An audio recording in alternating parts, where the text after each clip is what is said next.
चुंग जुयुंग ये नाम है देश की दूसरी और दुनिया की तीसरी सबसे ज्यादा कार बेचने वाली कंपनी हुंडई के संस्थापक का। ये कहानी एक ऐसे शख्स की है जिसने बगावत की अपनी सोच के लिए। वह अपने घर ही नहीं दुनिया से भी लड़ा। उसने अपने धैर्य, अनुशासन और जुनून के साथ आज अरबों डॉलर की एक कंपनी खड़ी कर डाली। लेकिन क्या आप जानते हैं, ये कहानी एक गाय की चोरी और चावल की दुकान से शुरू हुई थी।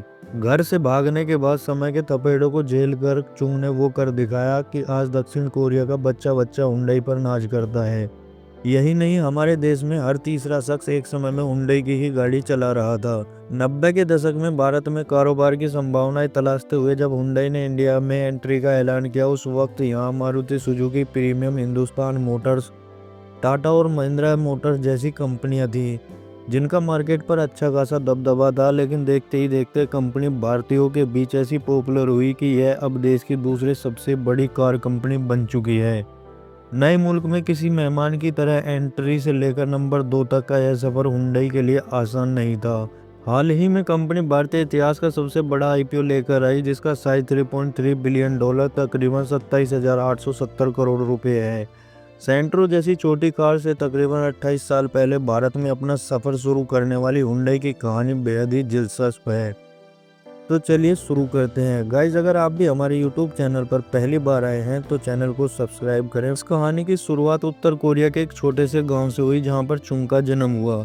उनके पिता एक गरीब किसान थे और चावल की खेती करते थे। माँ हाउसवाइफ थी। चुंग का परिवार एक्स्ट्रा इनकम के लिए रेशम के कीड़ों को पाला करता था। चुंग के पिता उन्हें पढ़ाना तो चाहते थे, लेकिन उनके पास ज़्यादा पैसा नहीं था। फिर भी किसी तरह उन्होंने ग्रेजुएशन कंप्लीट की। इसके बाद वो आगे और पढ़कर टीचर बनना चाहते थे, लेकिन पैसे की कमी ने उनके पैर रोक दिए। अब चुंग के सामने दो विकल्प थे, या तो वो खेती करें या फिर घर से भाग जाएं। उन्होंने दूसरे विकल्प को चुना और घर से भाग गए। घर से निकलकर उन्होंने एक कंस्ट्रक्शन कंपनी में काम करना शुरू किया। इस दौरान वे 16 साल के थे, लेकिन 2 महीने बाद ही उनके पिता वापस ले आए। चुंग रुकने वालों में से नहीं थे। वे 4 बार अपने घर से भागे। 3 बार उनके पिता उन्हें वापस घर ले आए। तीसरी बार चुंग ने अपने ही परिवार की एक गाय चुराई और इसे बेच दिया। पैसे मिलने के साथ ही चुंग ने शहर की ट्रेन पकड़ी और स्कूल में एडमिशन ले लिया। लेकिन चुंग के पिता को इस बात का पता चल गया और इस बार भी उन्होंने उन्हें पकड़ लिया और घर ले आए। लेकिन चुंग रुके नहीं और चौथी बार घर से भाग गए, और इस बार वो वापस आने के लिए नहीं निकले थे। 1934 में चुंग घर से चौथी बार भागे और सीधे दक्षिण कोरिया चले गए। यहाँ पर उन्होंने चावल की डिलीवरी करने वाले बॉय का काम किया। धीरे धीरे वे एक चावल की दुकान के मालिक बन गए, लेकिन किस्मत ने उनका साथ नहीं दिया और जापानियों ने उनकी दुकान को बंद करा दिया। इसके बाद चुंग ने एक ऑटो सर्विस की दुकान खोली और 2 लोगों को काम पर रखा। ये काम अच्छा चला और 3 साल में ही चुंग के पास 70 कर्मचारी हो गए। 1943 में सरकार ने एक बार फिर उनके कारोबार को बंद कर दिया। जैसे घर से भागने से चुंग को रोका नहीं जा सका, वैसे ही एक बड़ा सपना पूरा करने से भी उन्हें कोई नहीं रोक पाया। यहीं से शुरू होती है हुंडई की कहानी। चुंग ने अपनी बचत के पैसों से ऑटो मरम्मत की दुकान बंद होने के 4 साल बाद हुंडई सिविल इंडस्ट्रीज की स्थापना की। ये एक कंस्ट्रक्शन कंपनी थी। चुंग ने सरकार में अपनी पैठ बनाई और धीरे धीरे पुल व यार्ड बनाने के सरकारी ठेके लेने लगे। चुंग की मेहनत रंग लाई, उनका काम बढ़ने लगा। वे बांध और हाईवे का निर्माण करने लगे।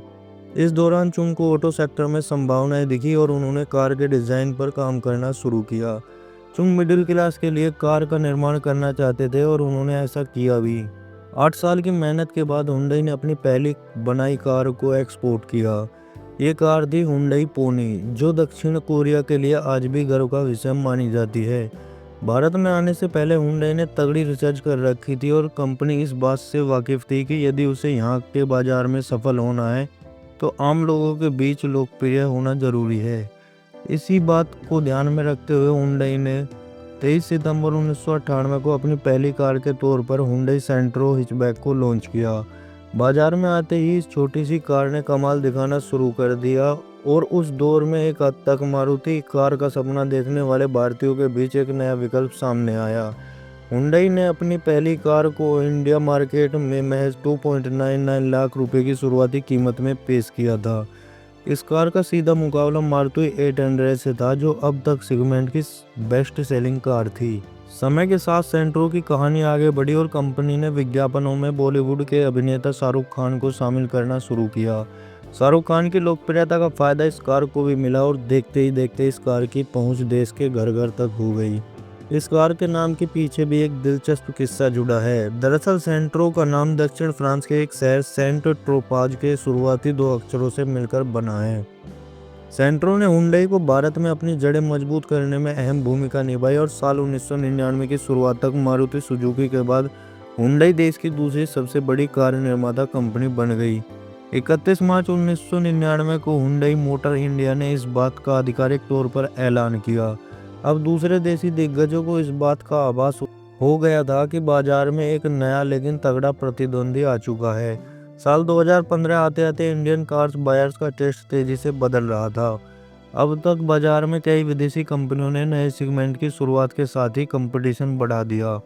हुंडई ने भी 21 जुलाई 2015 को अपनी नई क्रेटा को लॉन्च किया, जहां बाजार में एसयूवी सेगमेंट में टाटा मोटर्स, फोर्ड महिंद्रा और टोयोटा जैसे दिग्गज थे, वहां हैचबैक और सेडान के लिए लोकप्रिय हुंडई के लिए यह एक बड़ा कदम था। लेकिन क्रेटा इस कदर लोकप्रिय हुई कि अब तक इसके 10 लाख से ज़्यादा यूनिट बेचे जा चुके हैं।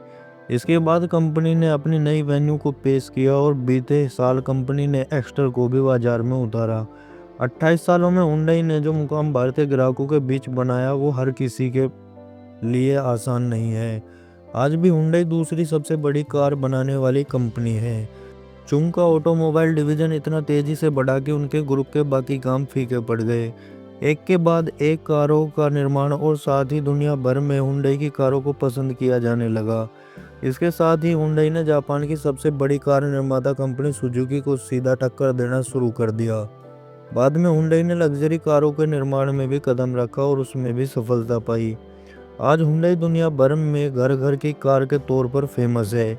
इसकी कारें अपनी नई टेक्नोलॉजी और कंफर्ट के लिए जानी जाती हैं।